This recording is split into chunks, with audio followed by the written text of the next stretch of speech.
Hi all, this is a game which D.Haydon played, who became a good friend of mine after we played a couple of times against each other, and he's a rival in the Hertfordshire area, an up-and-coming junior who's about 180 ECF now. This was a game, one of his best games he played last year. He was playing black against Kraszeuwski, who was 176 last year ECF and is about 170 this year. So David plays the Sicilian, and the closed variation is chosen by the opponent. And so you see black's trying to control the d4 square here, and now white plays an early f4. White's often uncomfortable in this kind of variation because although black has seemingly an equivalent weakness, it's this e6 pawn which makes the difference, that it's easier for black to put a knight here and to make use of this square than this square, than it is for white to use that d5 square. So if black can simply blockade this f5 attacking pressure, white could end up positionally worse. Now after rook b8, black is going to expand on the queen side with b5 and b4, and if necessary try and blockade on f5 if it's needed. The opponent now played a seemingly passive move, knight d1, but it does prepare c3 to try and kick this knight away from that d4 square.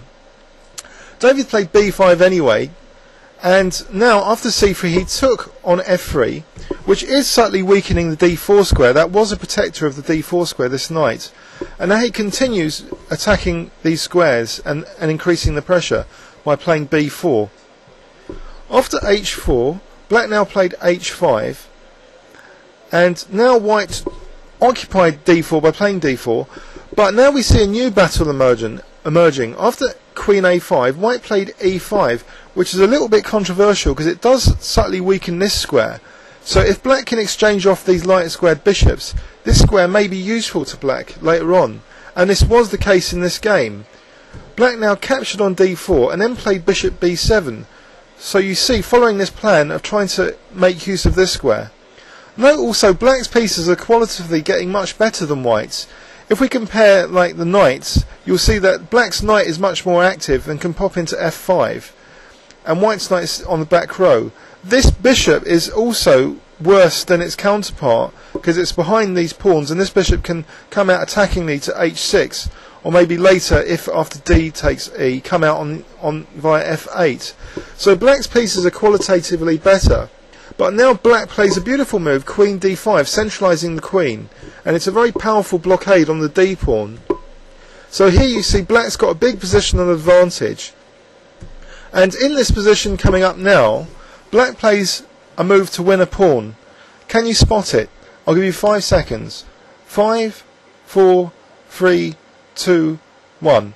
Black played bishop takes e5, exploiting this pin on the d file. And white took anyway, and so we have this ending now, 2 rooks and knight each.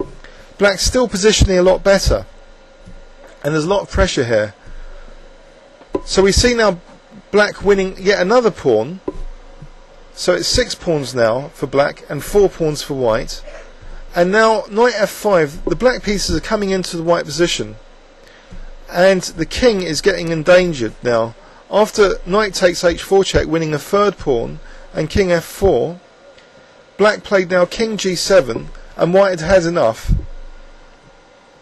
It's very, very difficult for white to continue in this position. Let's look at an example. Say rook b7, then there's rook d4 check, king g3, rook d3 check, and now if king f4, just king h6 threatening g5 mate, so the king's trapped here as well as being hugely material down, so this would be a forced mate in 3 now. So anyway, let's have a quick overview and conclusion and summary on this game. It was a closed Sicilian, so white plays knight c3, but there's a price in this system which is often the d4 square, and black having the ease of playing for a queenside attack, gaining space on the queenside with a simple plan of just b5 and b4. And that was what was played in this game. So we see first a dark square attack, but now we see the pressure being translated into a light square attack, in particular trying to get possession of d5, which is what occurred here, with black queen sitting beautifully in the centre. And then we see a lovely combination here to win a pawn, going into an endgame, which black's still a lot positionally better, and white's pawns are just all falling off.